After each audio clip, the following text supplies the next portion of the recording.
Okay, it's 30 after the hour. Please feel free to start when you're ready. Okay. Thank you everyone for coming. We'll go ahead and get started. We've got a guest panel of speakers who are going to run through with us some information about early career development, securing research funding with an emphasis on doing so as junior faculty. So just a quick agenda. We're first going to have Dr. Jeremy Brown give an overview of the different types of career development awards, followed by questions afterward. And then we'll start our panel discussion with a number of speakers who have been successful in securing that kind of funding. So with that, I'd like to introduce Dr. Jeremy Brown. He is the director of the NIH Office of Emergency Care Research. He completed his medical degree from the University College Hospital in London before training in emergency medicine at Boston Medical Center. He was an attending physician at the Beth Israel Medical Center, as well as Harvard Medical School and George Washington University, where he spearheaded HIV screening program and foray into renal colic. In his role now as the director, Dr. Brown serves as the NIH's representative in government efforts to improve emergency care nationally. So we are very thankful to have him here and speaking to us today. Dr. Brown, if you could go ahead and start. Great, thank you very much, and good afternoon, everybody. I'm going to share my screen here. Oh yeah, let me stop share. Okay, do you see that? Do you see? Oh, it says that you have to. Let's see. Can I do this? It says.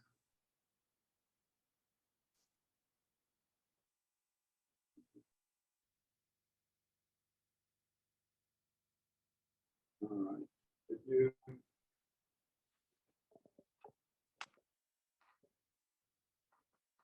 All right. So, see my opening slide? I just need a verbal.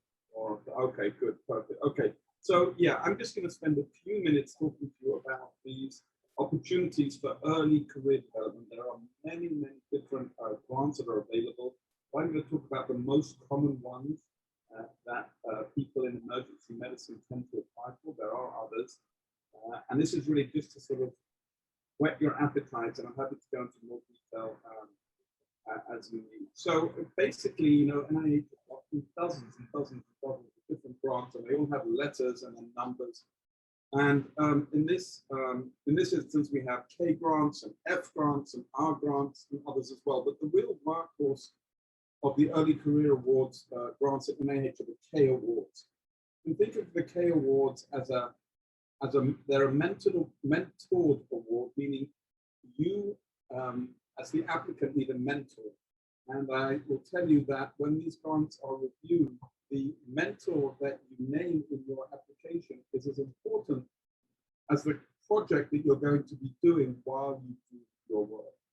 So you have to have a really strong mentor, somebody preferentially, I would say for these grants, you need somebody with NIH funding, somebody who can give you an amount of time. It's no good having a high-flying emergency physician and she has no time for you because she's doing all these other grants that she's on. So you have to make sure that your mentor not only thinks they have the time for you, but the NIH sort of the reviewers check to see how much, at least from the federal side, how many grants the mentor has, and then determine if the mentor really has time. So that's very important. The F grants are fellowship grants, and I'm going to show you one example of an R grant that I think would be very interesting, especially if there are any residents in emergency medicine in the meeting tonight. So the most common award that emergency physicians apply for in these mentored research career development awards is the K23. And the idea of the K23 is to support the career development of somebody who's an MD and who wants to do patient-oriented research, which means that if you say you see yourself as somebody who wants to do trials, you like that, you enjoy the patient aspect of it, laboratory mice don't interest you very much, If that sounds like the work that you want to do, then this is what the K23 is. It's probably somebody in their first, second, third year of attending, junior attendings, somebody who has an MD and has completed the residency and wants to get into clinical research. And again, you will have to have a project that you are proposing to study, and that could be anything. It could be cardiovascular, it could be childhood, pediatric related, it could be something in the elderly, it could be infectious disease. Each of these areas would go to a specific institute that focuses on that area. And you would get your K award from the Heart and Blood Institute because you're doing cardiovascular stuff, or from the Pediatric Institute because you're doing pediatric stuff, and so on. So that's the K23, and that's probably the most common K award that we see from the emergency medicine community. Now, the K08 is exactly the same, but it's for somebody who says, you know what, I'm not so interested in pursuing a clinical research career. I want to pursue a career that is in basic research. So this is a clinical scientist as opposed to a clinician. And it works in exactly the same way. You have to have a mentor for junior faculty. And when you get one of these awards, you get about $100,000 in salary support. If you, for example, can tell your chair that you don't need to work $100,000 worth of shifts. If you have that, you can back out, you can give away those shifts to your colleagues and without using any of your own income, which makes it very nice. And you would spend 5 years pursuing extra training in this example, in basic research, in the other example, in clinical research, and you might want to get a master's degree. You might want to say, I'm going to do some courses in statistics, or whatever it is. That's what you write in your application, and that's how it's judged. It's also really important to remember that these applications are institute specific. So one institute may say, oh no, we never allow our case scholars to get a master's degree. Other institutes may say, oh no, we really want our case scholars to get a master's degree. So make sure you don't apply blindly, but talk to the program officer in the K areas, in the research, in the mentoring career department of the institute, and you understand exactly what they want. This is a slightly different K award. This K award is the K24, and this is not for junior faculty. This is for people generally who have either gotten a previous independent research R awards, or they want to put, or they're finished with their K23 and they want to really spend time mentoring others.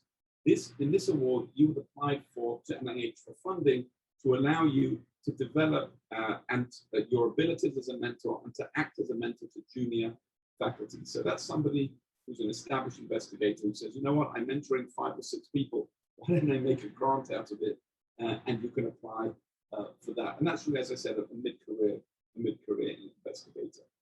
I want to, while we're talking about these K24s, I want to tell you about an opportunity that literally just come out within the last 2 weeks.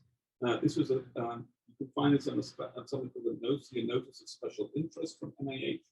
And basically, this is to give an opportunity for researchers who are interested in the HEAL program, that's the program to end long-term addiction, and want to do research in patient-oriented outcomes to help with the opioid epidemic. And you could use this area of research, for example, to improve therapeutic interventions, non-opioid interventions, to do clinical trials in that area, and so on. And again, you would apply to the institutes behind them, and you would get funding to allow you to really develop your expertise as a patient-oriented researcher in the area of pain and addiction and things like that. So that's literally just come out in the last, I think, 2 weeks. 2 other grants that we sometimes see, not so much, but there are a few of them. This is called an F grant, F for fellowship, and this is for somebody who wants to become a physician scientist. This one is the F30. It's for people on the MD PhD program. So you already have to be in that program, and it allows you to get some extra training in that. But if you're not in the MD PhD program, you can get this. There are other awards that you can get, like, for example, this one. This is the F31, and this is a diversity award. And the goal here is to enhance the diversity of our research workforce, and by supporting strong candidates who are in the traditionally underrepresented minorities in the workforce. So if you're a member of the underrepresented minorities community and you want to get some additional research training, there is a special fellowship that is available to you, and that's called the F31, and you can find all of these on the NIH website. And then I'm just going to close with this very important opportunity. It's an opportunity that I've known about for 7 or 8 years, and I've told people about it. To date, I don't know that there have been anybody funded by it. This is an R25 that is funded by the National Institute for Neurological Disorders and Stroke. And this is to support the development of a researcher, clinician scientist, while they are still in residency. And I'm going to say that again, yes, while they are still in residency, you would get protected time in residency to train in research, and then once you graduated, you would have, I believe, some protected time additionally once you're a graduate. And even though this comes from NINDS, I'll point you to the fourth bullet here. It's anticipated that most participants will be neurologists or neurosurgeons, or it says here, emergency medicine. It's important to note that the unit that applies for this grant is not the resident themselves, but it is the medical school or the academic department. So if you are a resident and you're very keen on research, you might want to talk to your department, your research director, your residency director, your chair, about applying for an R25 that might be able to support you during residency to get some more research training. So that's what I'm going to stop today, because there are other people who are going to share their wisdom with you.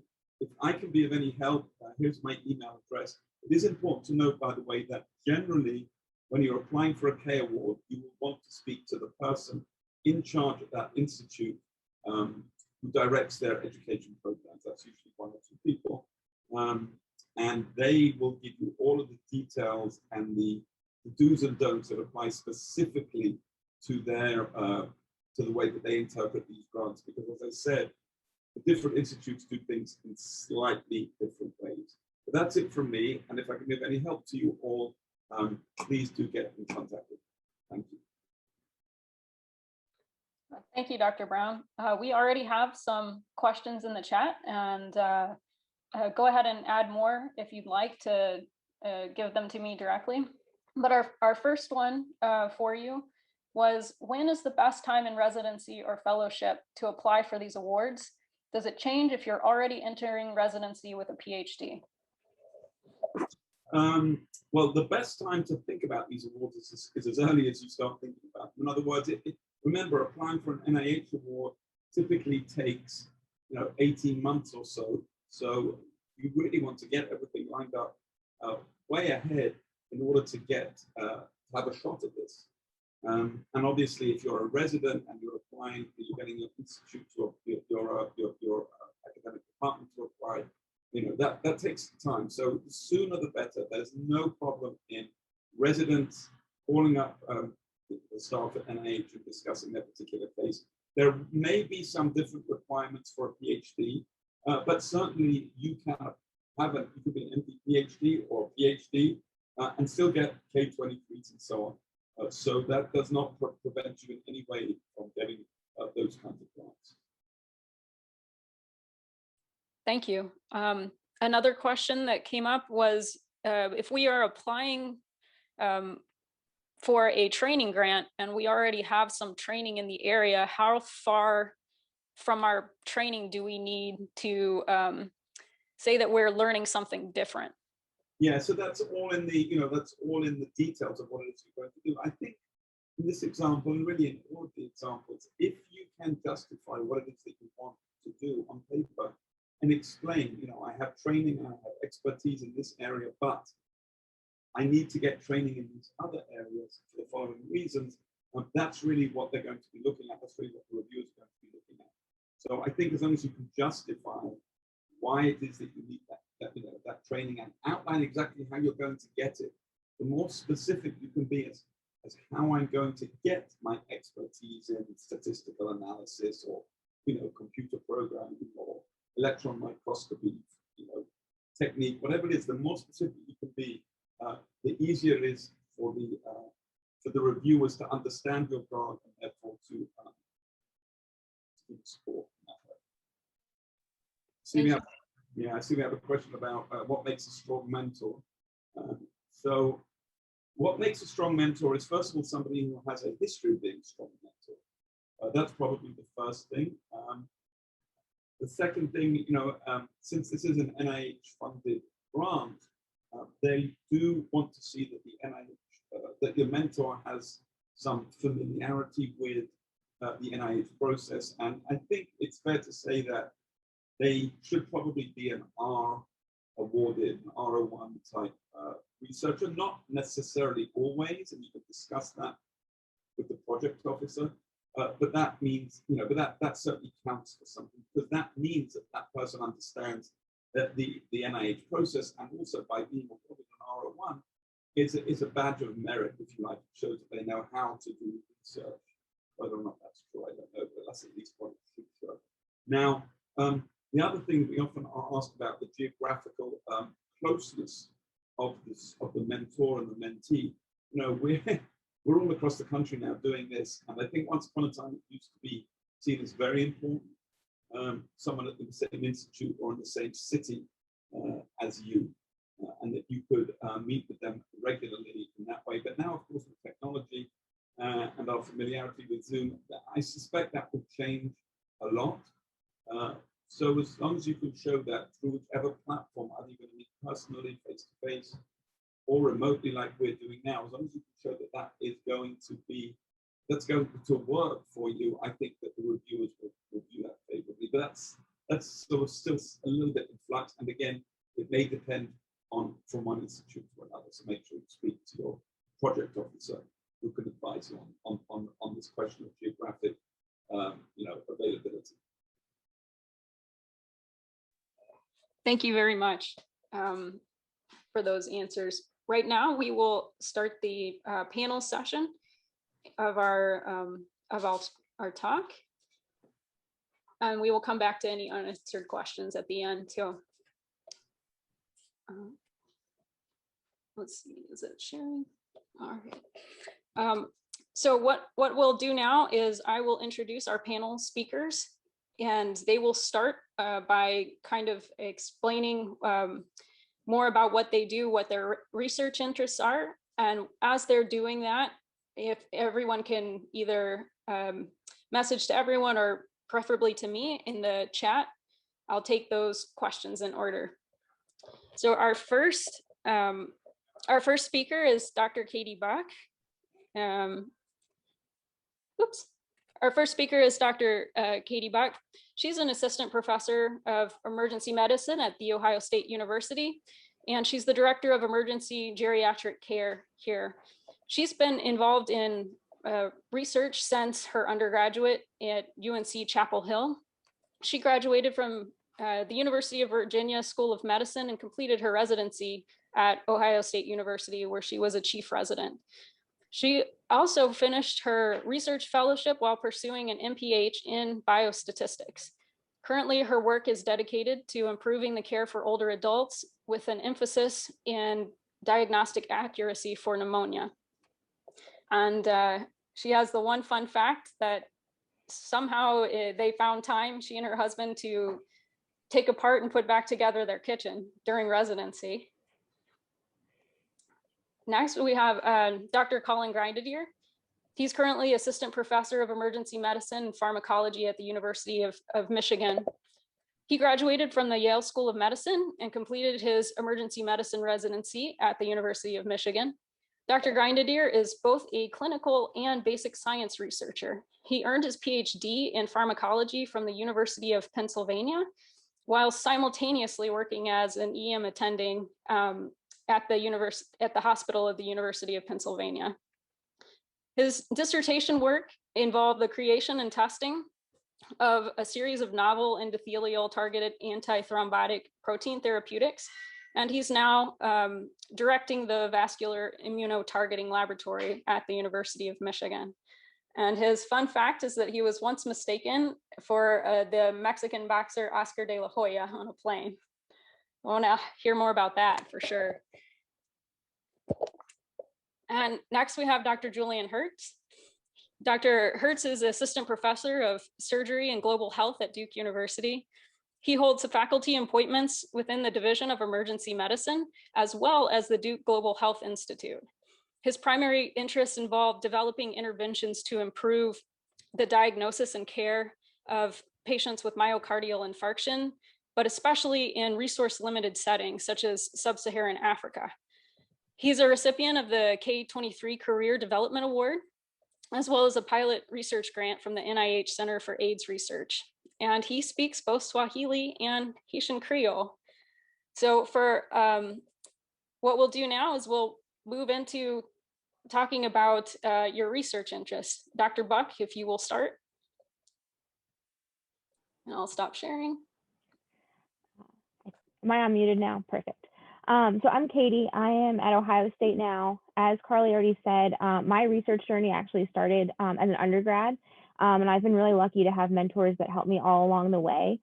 I actually had funding from EMF and EMRA as a resident, and that formed the preliminary data for my RO3 GEMSTAR grant, which has an R in front of it, but it is a training grant. It's a 2-year grant to help people interested in aging research get started.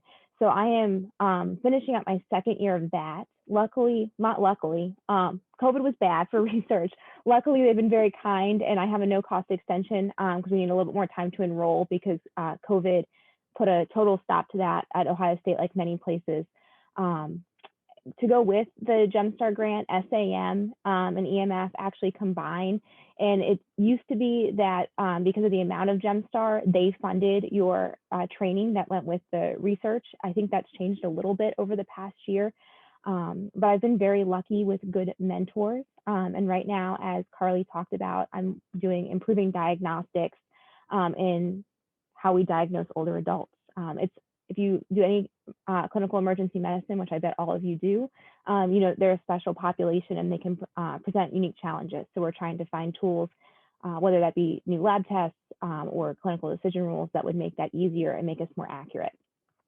I also have a background in biostatistics, and so I do right now a lot of my own statistics, which I'm sure will change throughout my career. Carly didn't ask me to give this, but my one piece of advice and what I think has made me successful this far is to find good mentorship. And I think you'll probably hear that from us over and over. So I look forward to your questions, and hopefully we can help you all go on your road to success tonight. Thank you, Dr. Buck. Dr. Grindeder? Yeah, so I think you did a good job summing up my bio. I was actually interested in that question about when's the right time to start thinking about grants and research. And I think it's worth saying that I am sort of a good example of somebody that isn't so ahead of the game, right? I didn't really think about research at all when I was a resident. Maybe I wanted to, I just was kind of honestly focused on clinical training. And then even after my clinical training was over, I wanted to work for a little while in the community because I just felt like I needed that to solidify, you know, the 4 years that I'd had focusing on clinical emergency medicine. So I think it's totally fine to do that. And, you know, you're going to find that everybody has their own path, and you shouldn't feel like there's one path that's necessarily right in terms of time. On the other hand, I would absolutely echo what Katie said about the one path that you need to find is you need to find a mentor. You're not going to make it without that. But anyway, you asked me to talk about my research.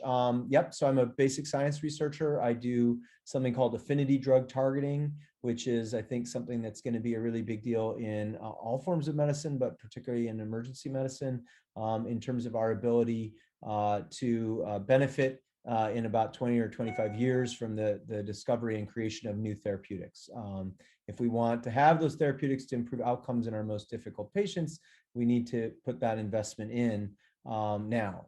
So I think that emergency medicine and basic science research or even translational research are not as commonly paired as, say, health services or clinical research. Dr. Brown was mentioning that K23s are more common than K08s, but it is increasingly possible. There are more mentors out there that can support the career of an emergency medicine physician or resident that's interested in basic science. And obviously that's even more important probably in basic science, because you need a physical place and $1 million of equipment, you know, just to get started and do your basic research in most cases. So yeah, that's all I'll say for now. Thank you. Thank you for that perspective. Dr. Hertz?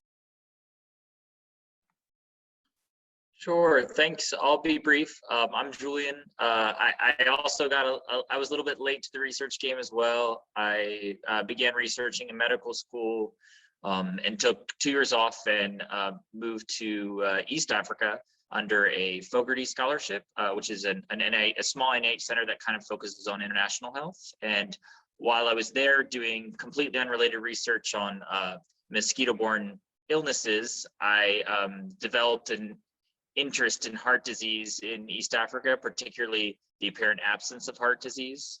I just noticed that no one really ever got diagnosed with the heart attack, and already being interested in emergency medicine, I noticed that I came back to the US and we thought everyone was having a heart attack.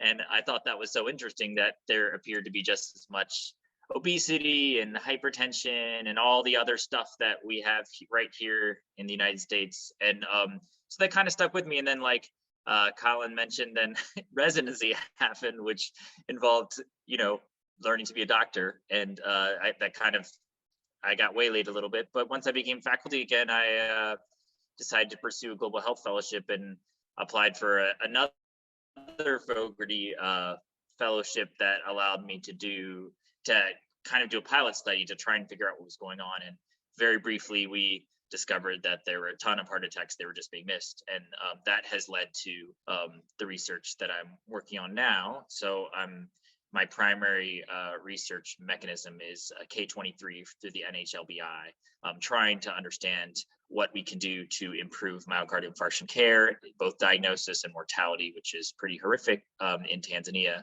And then through that work, I've been able to get smaller grants from SAEM, the Center for AIDS Research, some industry grants to try and support this kind of micro research enterprise we're trying to build out to support the emergency physicians in Tanzania.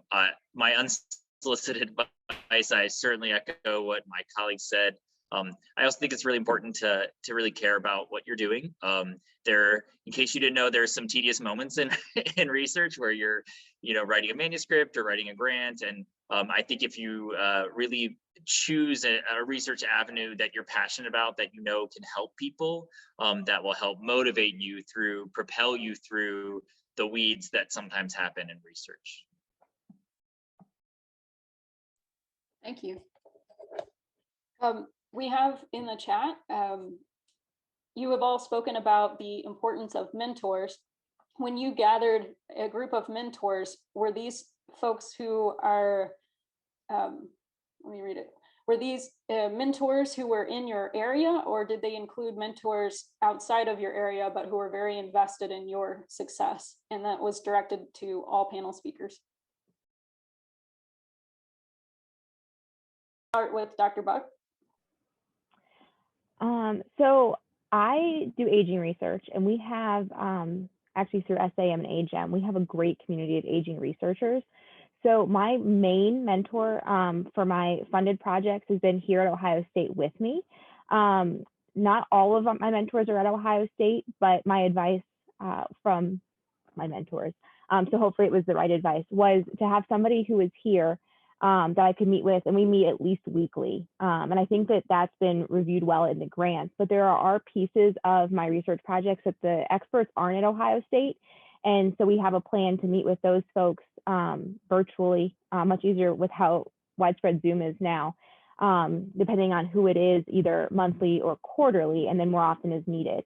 So I think that there can be a combination, but you have to make it very clear what that plan is going to be.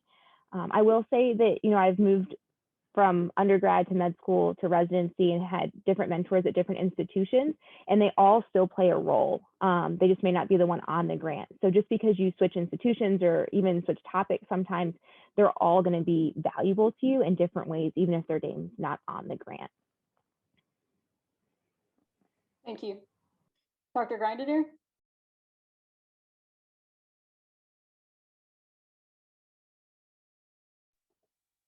Dr. Grindeder, are you frozen? All right. He's frozen on my screen. Yeah, I think he's frozen on mine. Dr. Hertz? Yeah, I think it depends a little bit on your situation. As you can imagine, for me, being like, oh, I'm an EM physician who wants to research myocardial infarction in Africa.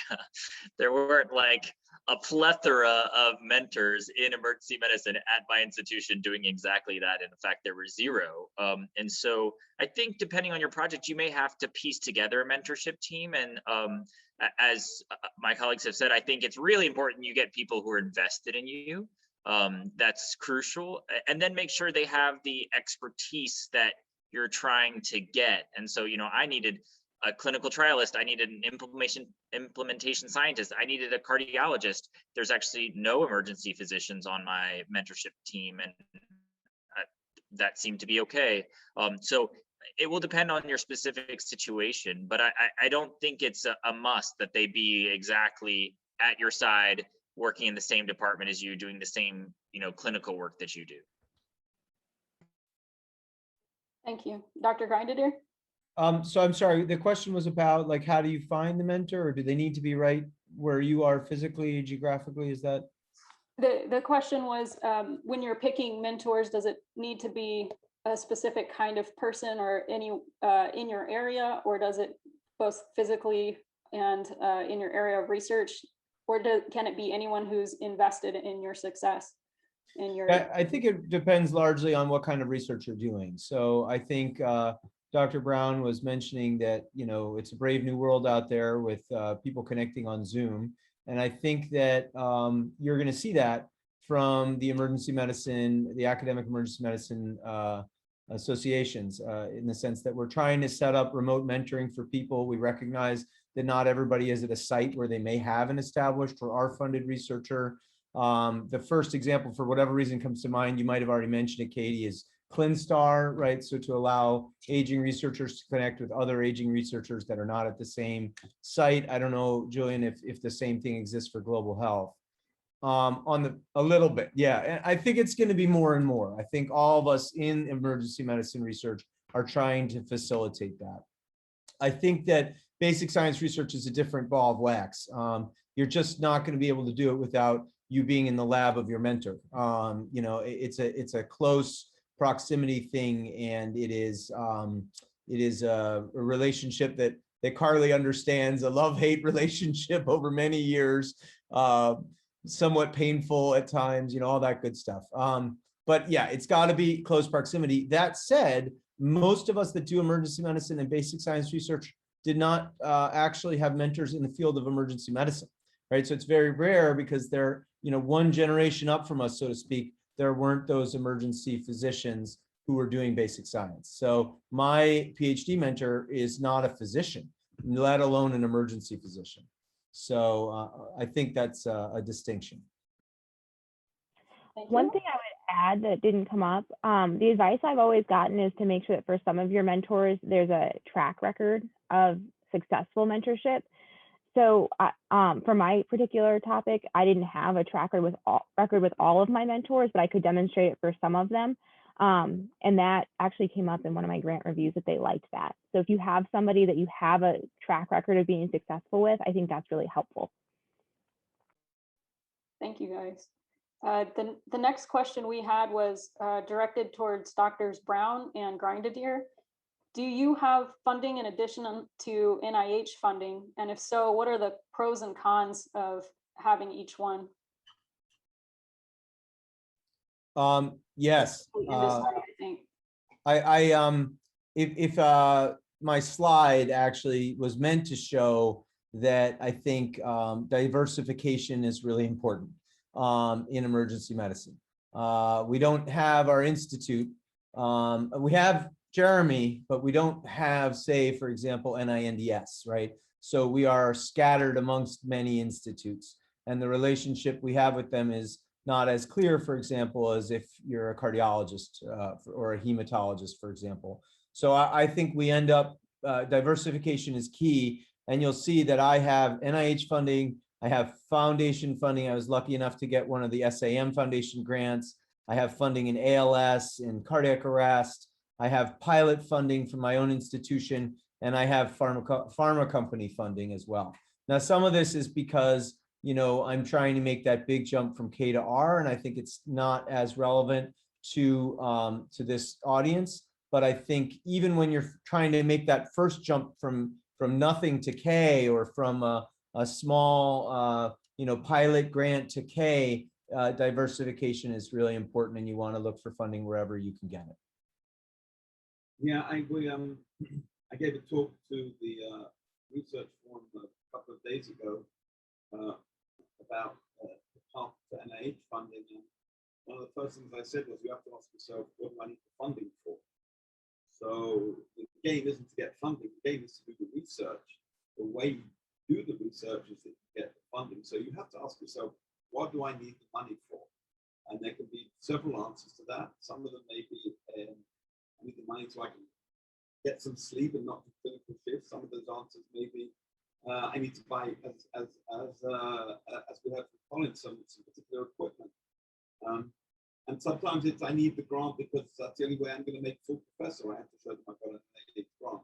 So there are different reasons that we get funding, and you should think about that long and hard before you decide that the only way that I'm going to proceed is with an NIH pay award. There are lots of other opportunities, including the ones that SAEM funds. I think we saw that UConn has been awarded one of those, and so they're available. So really think about it. What do I need the money for? Once you figure out what you need the money for, then figure out what is the what makes the most sense to you from your, you know, from a timeline, from a likelihood of funding, and from a sort of a career pathway. Thank you. And I think that's actually a beautiful segue to another question we had, which was any advice or experience with securing research time and support as new faculty before your K funding came through, to the panel. We'll start.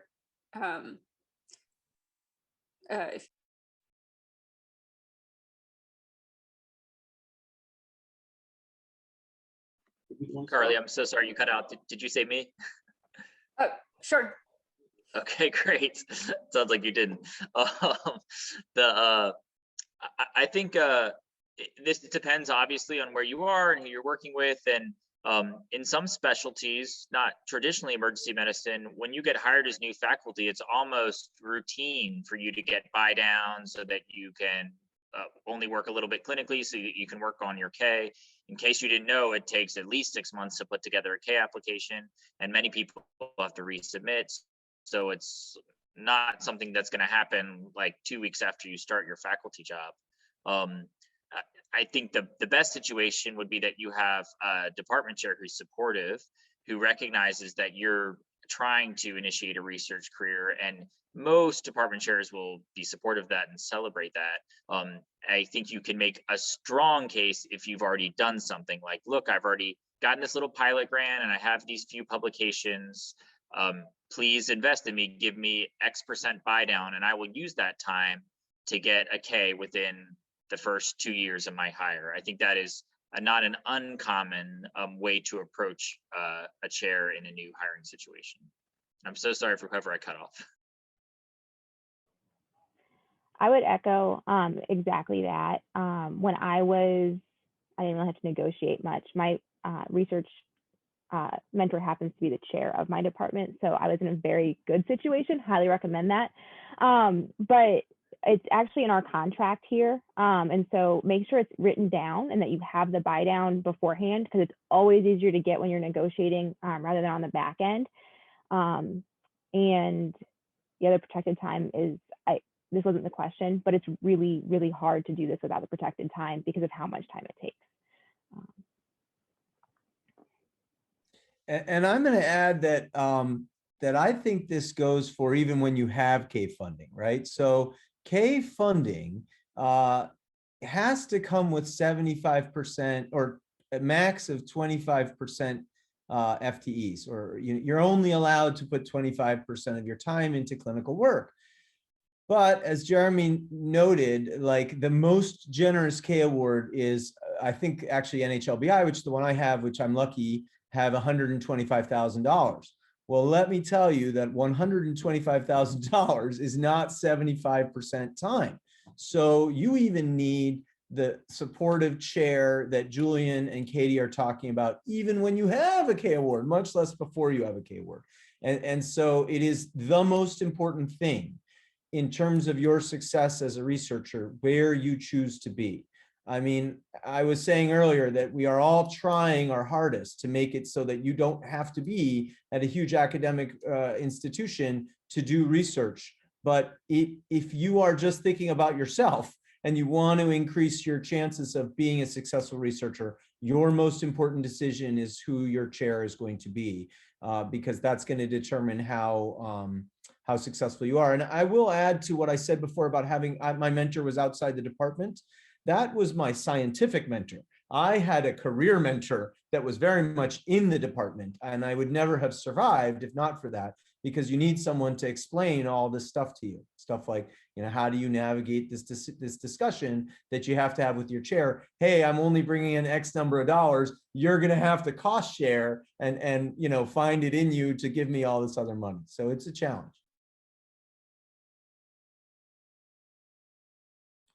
Thank you.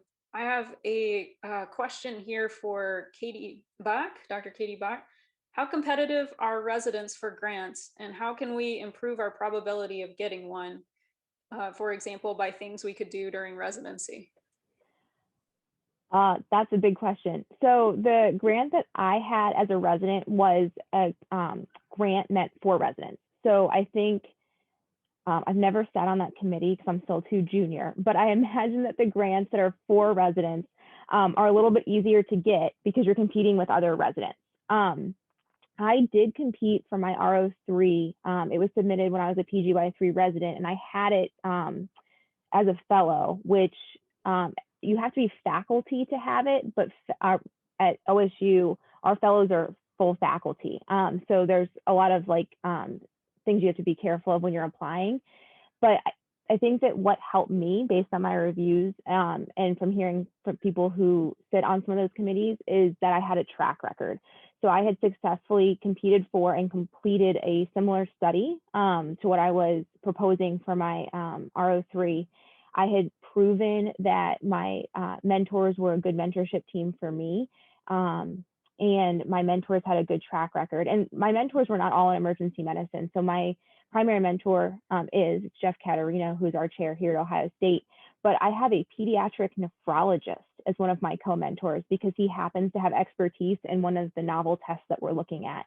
And so, they can come from all over, and he's not at Ohio State, but he's fantastic. So you kind of have to put together a team. And I think that one of the things that I've learned through this process, and as I'm working on my own K, is that when they're looking, and Jeremy said this, but I think we can't say it enough, is that in these training grants, your science is important, but your training plan and who the people are that are going to make you successful are really, really important. And so anything you can do as a resident to kind of build those connections is important. I had to have, when I applied for that grant, a contract from Ohio State saying that they would keep me throughout the duration of the grant since I was a resident.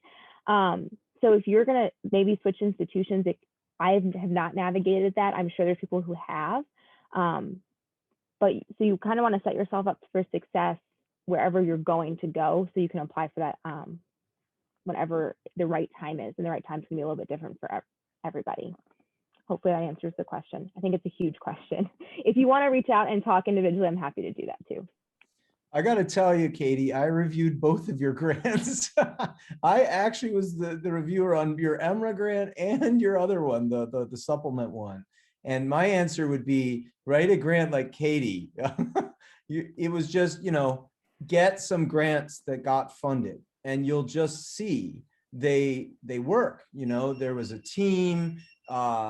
You had done, shown that you were interested in having an academic career through some of the things you got involved in as a resident, and just the grant made sense and it was well put together, right? And that's in contrast to a number of other grants that I've had the experience to review, where it just doesn't hang together. It's clear that the mentor didn't really read it. It's clear that the team doesn't really know each other, hasn't really come together. The career development plan is very vague. Those are the most important things, is getting that document put together properly. We should have asked Colin. He knows the actual answer. Thank you both. Dr. Hertz, we had one for you. Going back to getting support from your department, how do you get support when a lot of your research is involved in some place that's very physically far away from where you do your clinical work? Yeah, another huge challenge. Again, I think you hope that you're in a place where there's institutional support. This is certainly not unique to Duke, but we have like a global health institute. The wider institution has a lot of interest in global health, and so I was able to leverage some of those other things. My chair is very passionate about global health, so that helped. And the Global Health Institute at Duke was willing also to invest in me. And so those are some of the things that you can do, especially when you're trying to do something international. You may need to leverage institutions, mentors, resources across the entire university rather than just your department. Thank you. And then we have maybe time for one more quick one. This one was directed at Drs. Grindadier and Brown. You both have been very successful in gaining funding from different places. Have you also had some failures? And if so, how did you redirect that into something that was successful? Did you want me to take a shot at that? I'm having a little bit difficulty hearing you. Yeah, Jeremy, do you want me to take a shot at that? Okay, so look, yeah, I think nearly everybody who gets NIH funding starts off with being told that their funding is no good. I told the story a couple of days ago in our session here that when I applied to NIH for R01 funding, my grant was needed to discuss. So when grants come into NIH, the study section, they get 30 grants. The top 15 are discussed, and the bottom 15 not even worthy of our time to discuss. Now they do get a full written critique, so that's very useful. But my first go round at NIH was not discussed for reasons that at the time I thought were not appropriate, but that's the way the review went. So I think failure is definitely a part of what it is that we're going to meet, and you have to have a little bit of a thick skin for this, because we have to believe in what we're doing for ourselves and for our patients. And to be told by other people who may actually not have completely understood what you're doing, that they don't think that you're on the right track here, that's hard. But you have to pick yourself up, massage your bruised ego, and have another go. So I think all of us will meet failure in that way. But it's you should not see it as a wall that is insurmountable. And pick yourself up, you go around the next round. And when I did that and addressed all the critiques from the researchers, the grant ended up being funded. So expect critiques, but keep persevering. Yeah, and I can't say it better than that, except for the fact that I've heard Jeremy tell the story and there's a success at the end. I'll tell you that I'm coming off of 2 grants in a row, not getting funded, 2 R's in a row. The first one got triaged, the second one got scored, so that was good, but I haven't had one funded. And it is a challenge. And I think that, you have to not only believe in yourself, you have to just believe that nobody can stop you. That's at least what I've decided, is that I am not going to be stopped. And, you know, I'm glad and lucky that I have a spouse and some children that are willing to put up with that. I think that's because we all have stories like that. Thank you very much. And I think that's a beautiful note to end on. Thank you to our panel speakers and our speakers for being here and answering the questions we had. We really appreciate your time, and thank you, audience, for being here to submit your questions. Thanks for the good questions. Yeah. Yeah. If there are any others, feel free to email me and I can get them to the speakers, or if you have the speakers email additionally. So thank you very much. Thank you. It was fun. Thank you.